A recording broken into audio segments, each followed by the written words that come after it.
Hola amiguitos, saludos, muchos besitos y muchas gracias por venir a mi página. Espero que estéis bien y si no estáis bien, pues ánimo, paciencia y resignación. Anoche vi en YouTube, que me gusta más ver YouTube que la televisión, no la veo, pues salía un neurocientífico que decía que bueno, dice, esto que dicen, que la persona tiene que ser feliz, feliz, y un jamón. No estamos hechos para ser felices. Lo normal es más sufrimiento que otra cosa en la vida, así que en la condición humana hay que llevarla bien. Dice, a lo que se puede aspirar a una cierta tranquilidad, y debe ser así, por mirar el relato aquel de los cautivos de Longjugo, que eran felicísimos, pero tenían todo lo que se puede pedir en la vida, el amor más sublime, el éxtasis permanente, y no lo pudieron soportar, se suicidaron. No estamos hechos para ser perpetuamente felices. Yo también en momentos de mi vida me he sentido muy feliz, pero era como una montaña rusa que no puedes. Y me acuerdo que me daban hasta sofocos, no podía ni respirar a veces del estrés que tenía. Digo, yo así no puedo seguir mucho tiempo, digo, si no me muero. Más vale no ser feliz, pensaba yo entonces. Y bueno, espero que os gustara el relato el último, que no sé decirlo, el no sé qué. Bueno, un relato interesante. Bueno, es una historia un poco compleja, ¿no? Pero al final se resume en si los deseos se pueden, si cuando se desea algo ardientemente se puede convertir en realidad, ¿no? Yo os recomiendo que leáis otro relato de un autor japonés que grabé no hace mucho, también seleccionado por Borges, que trata este mismo tema. Y se llama El Sennin. Son historias que no se parecen en nada, pero tratan ese tema, si los deseos se pueden convertir en realidad. Este tema yo creo que está en todas las culturas y en todas las culturas y en todas las épocas, ¿no? Es un tema universal que conecta con el inconsciente colectivo, que es esa parte común que tenemos en nuestro inconsciente con toda la humanidad. Y eso nos hace, cuando conectamos, no sentirnos solos. Bueno, ya lo he dicho muchas veces. Algún día lo trataré con más detenimiento, ¿no? Bueno, pues eso, recomiendo que leáis El Sennin. Y a quien no haya leído el relato este de Rini no sé qué, es de un autor inglés que nació en Birmania, no es muy largo tampoco, recomiendo que lo lean.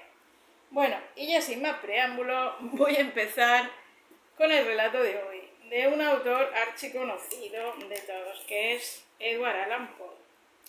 Bueno, aquí dice que este autor nació en 1809 y murió en 1849, solo tenía 40 años. Tuvo una vida muy desdichada, por lo que yo sé. Creo que quedó huérfano, sus padres eran titiriteros, iban haciendo trucs por los teatros y se murieron siendo niños, fue adoptado. Después, muy joven, se casó con una prima suya y que la amaba mucho y murió. Su mujer murió y eso le supuso un trauma terrible para él. El caso es que se dio al alcohol. Creo que murió completamente alcoholizado, murió de una borrachera, ¿no? Era un hombre muy atormentado.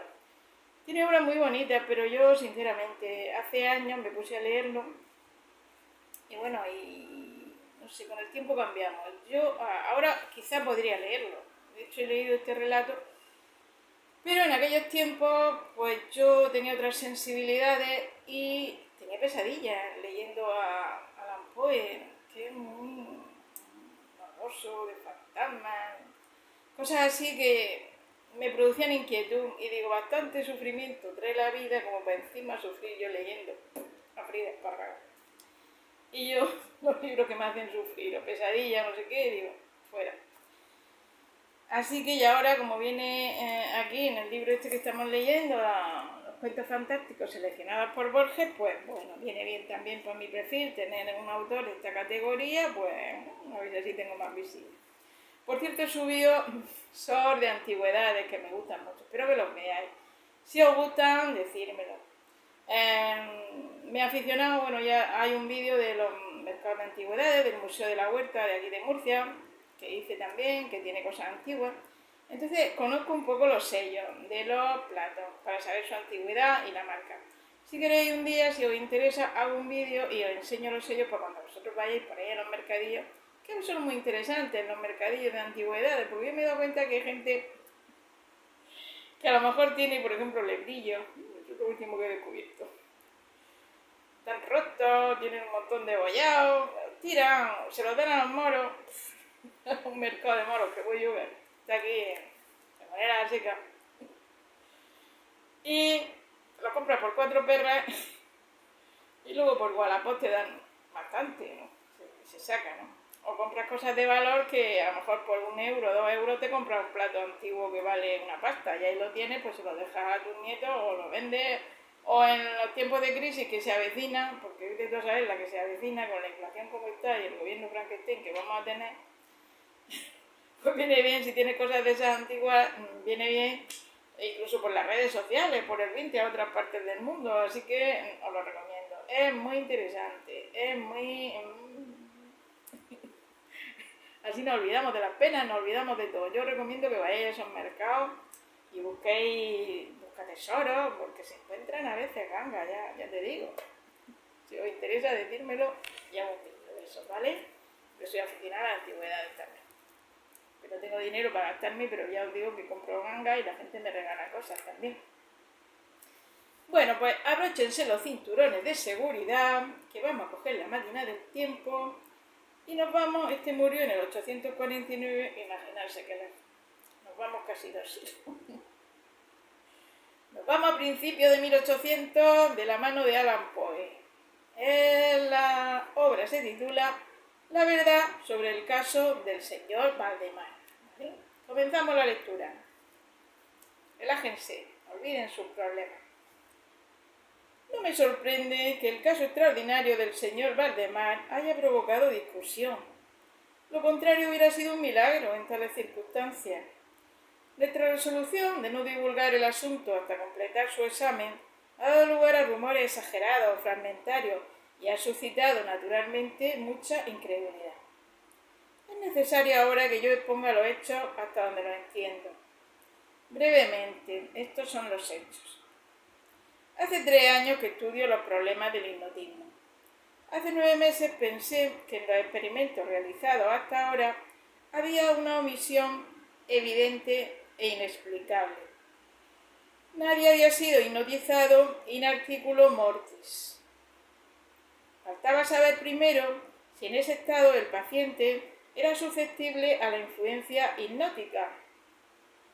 Segundo, si en caso afirmativo, ese estado restringía o favorecía la sensibilidad hipnótica. Tercero, hasta qué grado y por cuánto tiempo el hipnotismo podría detener el proceso de la muerte. Este último punto atrajo particularmente mi curiosidad. En busca de un sujeto para el experimento, pensé en mi amigo el señor Ernest Valdemar, el conocido compilador de la biblioteca Fornesica y autor bajo el seudónimo de Isaac Charmas de las versiones polacas de Weisstein y de Gargantua.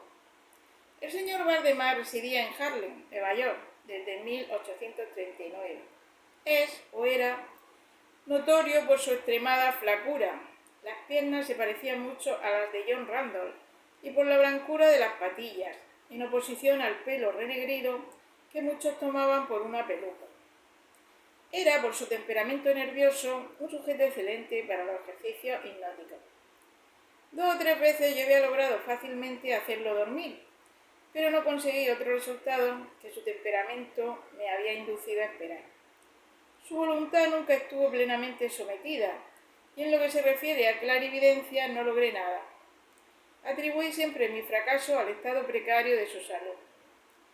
Meses antes de que yo lo conociera, los médicos lo habían encontrado tísico. Solía hablar con toda serenidad de su próximo fin, como de algo que no podía evitarse ni lamentarse. Cuando se me ocurrieron las ideas que he mencionado, era muy natural que pensara en el señor Valdemar.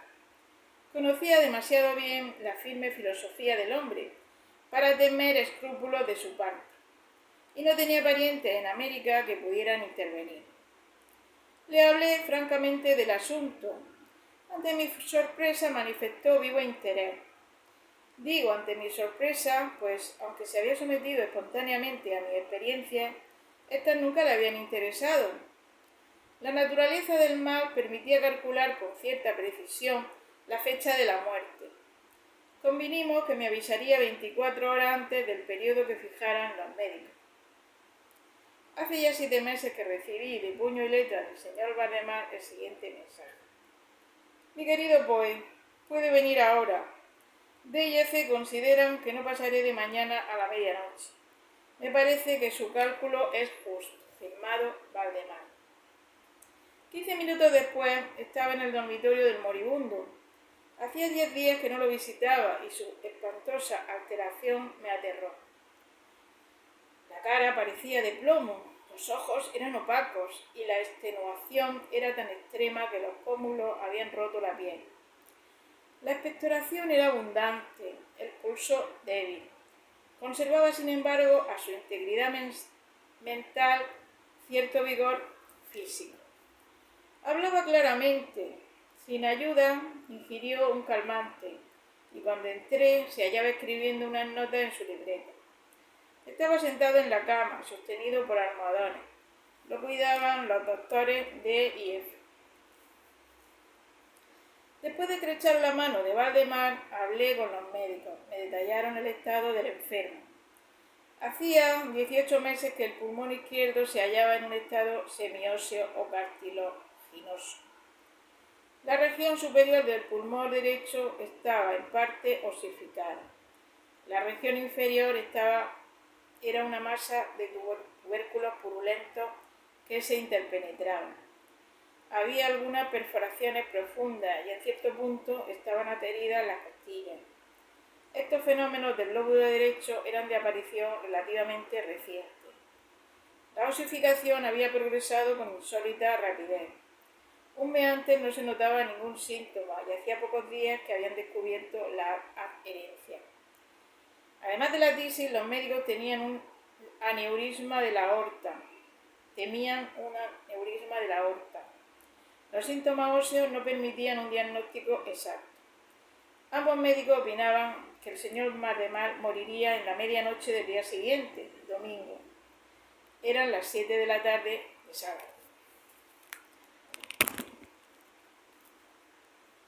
Al dejarme enfermo para conversar conmigo, los doctores de IF le dieron el último adiós.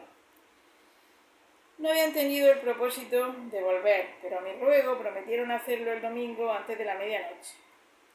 Cuando se fueron, hablé abiertamente con el señor Valdemar de su próximo fin y en particular del experimento. Se mostró dispuesto, casi impaciente, y me conminó a ensayarlo enseguida.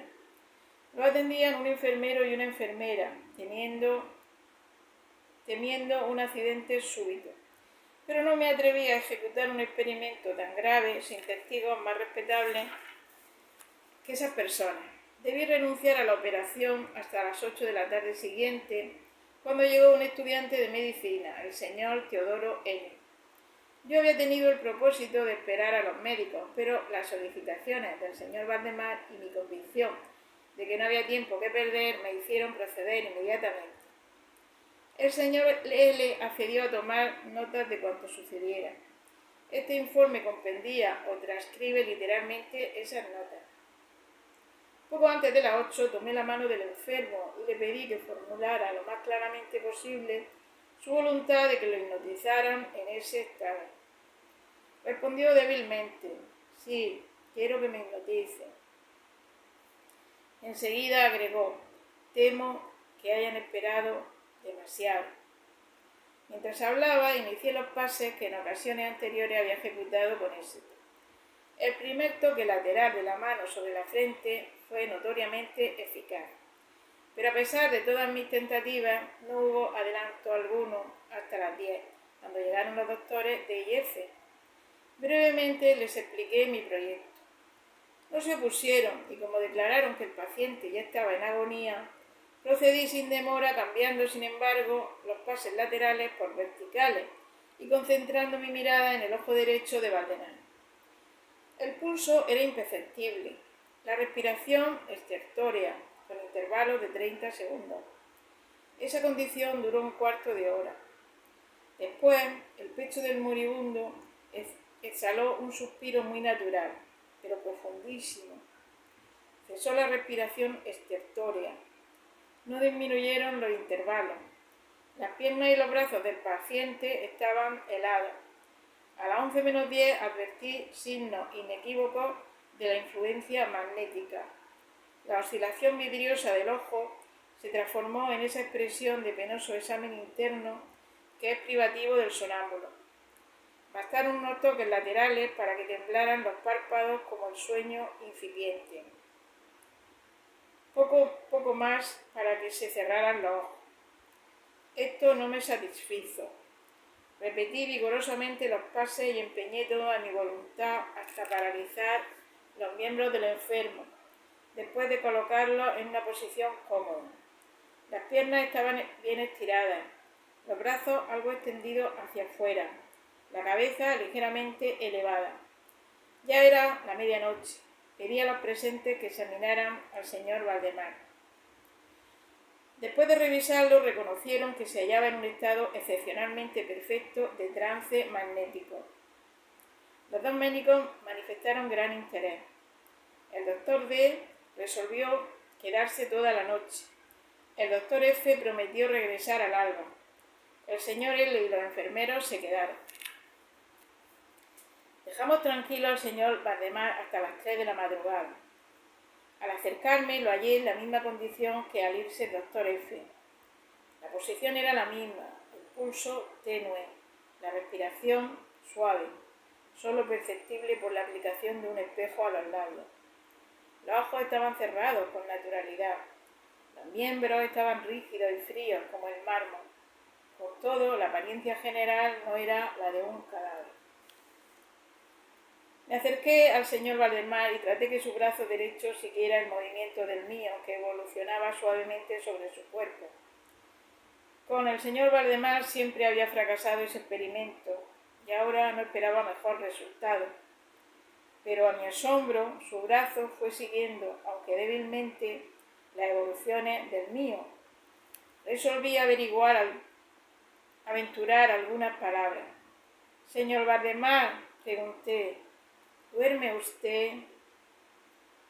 No contestó, pero percibí un temblor en los labios y repetí la interrogación una y otra vez. A la tercera, una vibración ligerísima recorrió todo el cuerpo. Los párpados se abrieron hasta revelar una estría blanca. Los labios se movieron con lentitud y dieron paso a estas palabras apenas perceptibles. Sí, ahora duermo. No me despierte, déjeme morir así. Palpé los miembros y comprobé que no habían perdido la rigidez. Como antes, el brazo derecho seguía la dirección de mi mano. Volví a interrogar al sonámbulo. ¿Sigue con el dolor en el pecho, monsieur Valdemar?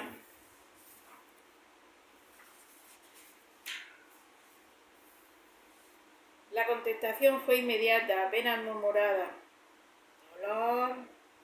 No, estoy muriéndome. No me pareció razonable seguir molestándolo, y nada más se hizo o se dijo hasta que llegó el doctor F al amanecer, y demostró un asombro sin límite al encontrar con vida al paciente. Le tomó el pulso, le aplicó un espejo a los labios, y luego me pidió que lo interrogara. ¿Sigue usted durmiendo, señor Valdemar? Pasaron algunos minutos sin que respondiera. Durante el intervalo, el sonámbulo parecía reunir sus fuerzas para hablar. A la cuarta repetición dijo débilmente, casi imperceptiblemente: sí, duermo, estoy muriéndome. Los médicos aconsejaron que no se molestara al señor Valdemar hasta que sobreviniera la muerte, hecho que según ellos tardaría pocos minutos. Resolví, sin embargo, hablarle una vez más y repetí mi pregunta. Mientras hablaba, hubo un cambio marcado en el rostro del sonámbulo. Los ojos giraron lentamente en las órbitas, las pupilas desaparecieron hacia arriba, la piel tomó un color cadavérico, menos parecido al pergamino que al papel blanco, y las manchas febriles que había en el centro de las mejillas de pronto se apagaron. Uso esta palabra porque su desaparición me recordó la brusca extinción de una vela. Al mismo tiempo el labio superior se apartó de los dientes que antes había tapado. La mandíbula cayó con un golpe seco, dejando bien abierta la boca y descubriendo la lengua ennegrecida e hinchada. Ninguno de nosotros ignoraba los horrores del lecho de muerte, pero el aspecto del señor Valdemar era tan atroz que todos retrocedimos. Ahora llego a la parte increíble de mi relato. Sin embargo, prosigo. Ya no quedaba en el señor Valdemar el más leve signo de vida. Creyéndolo muerto, íbamos a confiarlo a los enfermeros, cuando observamos en la lengua un fuerte movimiento vibratorio. Esto duró un minuto, quizá. Luego de las mandíbulas dilatadas e inmóviles surgió una voz que sería una locura intentar describir. Es verdad que hay 2 o 3 adjetivos parcialmente aplicables. Podría decirse, por ejemplo, que el sonido era áspero y roto y hueco, pero el horroroso conjunto es indescriptible por la simple razón de que en los oídos humanos no ha rechinado nunca un acento igual. 2 particularidades, sin embargo, me parecieron, y aún me parecen, típicas de la entonación. Las enuncio porque pueden comunicar de algún modo su peculiaridad inhumana. En primer lugar, la voz parecía venir de muy lejos, o de una caverna profunda en el interior de la tierra. En segundo lugar, impresionaba al oído. Temo en verdad que es imposible hacerme entender, como las materias gelatinosas y glutinosas impresionan al tacto. He hablado de sonido y de voz. Quiero decir que el sonido era de nítida, de terrible silabación. El señor Valdemar habló, en evidente respuesta a la pregunta que yo le había formulado minutos antes. Le había preguntado, se recordará, si dormía. Ahora dijo: sí, no, he estado durmiendo y ahora estoy muerto. Ninguno de los presentes negó o trató de ocultar el inefable, tembloroso horror que esas pocas palabras y esa voz fueron capaces de infundir. El señor L., el estudiante, se desmayó. Los enfermeros dejaron inmediatamente la pieza y no se logró que volvieran. No trataré de comunicar al lector lo que en ese momento sentí. Durante 1 hora nos dedicamos en silencio a reanimar al estudiante. Cuando volvió en sí, reanudamos la investigación del estado del señor Valdemar. Ese estado era el mismo, salvo que el espejo no se empañaba al ser aplicado a los labios. Falló una tentativa de sacarle sangre del brazo. Mencionaré también que ese miembro ya no estaba sujeto a mi voluntad. Ensayé inútilmente que siguiera la dirección de mi mano. La única indicación del influjo magnético era el movimiento vibratorio de la lengua, cada vez que lo interrogábamos. Parecía esforzarse por contestar, pero su volición era insuficiente. Si le hablaban, lo otro parecía del todo insensible, aunque traté de colocarlo en relación magnética con él. Creo haber referido lo necesario para que se comprenda el estado del sonámbulo en esa época. Conseguimos otros enfermeros y a las 10 salí de la casa con los 2 médicos y con el señor L. Volvimos a la tarde. El estado de Valdemar era el mismo. Discutimos la posibilidad y conveniencia de despertarlo, pero no tardamos en rechazar ese propósito. Era innegable que el proceso magnético había detenido la muerte, lo que en general se llama muerte. Nos pareció evidente que despertar al señor Valdemar sería apresurar su instantánea o por lo menos inmediata extinción. Desde esa tarde hasta el final de la semana pasada, un intervalo de cerca de 7 meses, seguimos visitando diariamente al señor Valdemar, acompañados por médicos o por otros amigos. Durante ese largo intervalo, el estado del sonámbulo no cambió. La vigilancia de los enfermeros era continua. El viernes último resolvimos hacer lo posible para despertarlo. Recurrí a los pases acostumbrados. Estos durante un tiempo fueron inútiles. El primer síntoma de vuelta a la vida fue un parcial descenso del iris. Inmediatamente después desbordó por las mejillas un líquido seroso y amarillento, de olor acre y muy repulsivo. Me sugirieron que tratara de influir en el brazo del paciente. Hice la tentativa y fallé. El doctor F. me aconsejó que lo interrogara. Lo hice de esta manera. Señor Valdemar, ¿puede explicarme qué sensaciones y deseos tiene ahora? Reaparecieron las manchas febriles de las mejillas. Tembló la lengua, o más bien giró con violencia en la boca, aunque perduró la rigidez de los labios y de las manchas. Y finalmente irrumpió la voz horrorosa que ya he descrito anteriormente. ¡Por el amor de Dios! ¡Pronto, pronto! ¡Hágame morir! ¡O pronto! ¡Despiérteme! ¡Le digo que estoy muerto! Perdí el aplomo y durante un momento no supe qué hacer. Primero traté de apaciguar al sonámbulo, pero mi descompuesta voluntad me hizo fracasar. Entonces intenté despertarlo. Vi que esa tentativa sería feliz y creo que todos se prepararon para asistir al despertar. Para lo que de veras ocurrió es imposible que un ser humano se preparara. Mientras ejecuté los pases magnéticos entre gritos de muerto, muerto, que explotaban de la lengua y no de los labios de Valdemar, todo su cuerpo se encogió.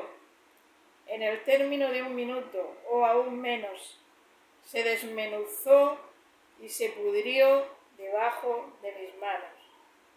Sobre la cama, frente a todos nosotros, quedó una masa líquida de inmunda y abominable putrefacción.